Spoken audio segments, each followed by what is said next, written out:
comme un arbre dans la ville.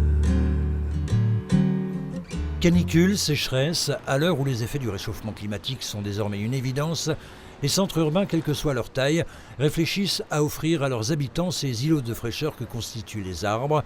Mais peut-on planter n'importe quoi, n'importe comment ?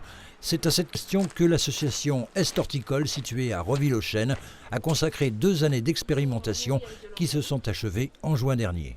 On peut préparer cet arbre aux contraintes qu'il va rencontrer lorsqu'il va être mis en ville, c'est-à-dire arrêter de chouchouter entre guillemets lorsqu'il est en pépinière, avoir un élevage un peu plus spartiate, parce que lorsqu'il sera mis en ville, entre les tassements, les graviers, les objets divers et variés, donc il faut qu'il s'adapte à une contrainte importante.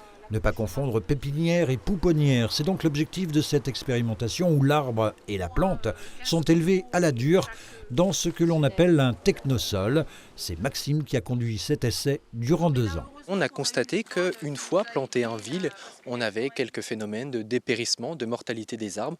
Et c'est pour cela qu'on a cherché à comprendre pourquoi ces arbres dépérissaient.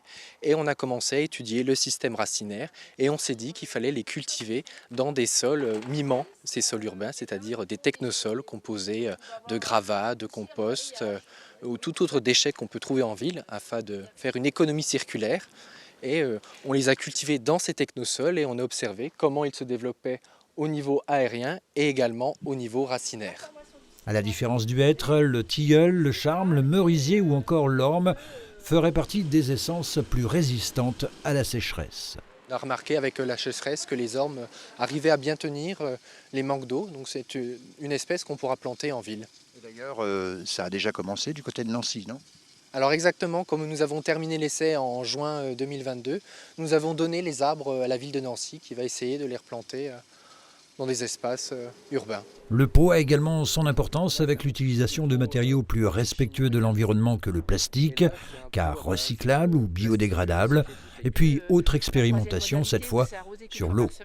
Il y a des carrés qui vont être arrosés 3 fois par semaine. La 2e ligne va être arrosée que 2 fois par semaine. Et la 3e ligne n'est arrosée qu'une fois par semaine. Certaines végétaux, comme là, les gaillardes, ou les bégonias, ou les sauges et les coréopsis, finalement, supportent très bien un arrosage une fois par semaine. Zéro phyto, écologie, innovation comme cette tour hydroponique, adaptation au changement climatique. Des centres comme celui de Roville-aux-Chênes, il n'en existe actuellement qu'une dizaine en France.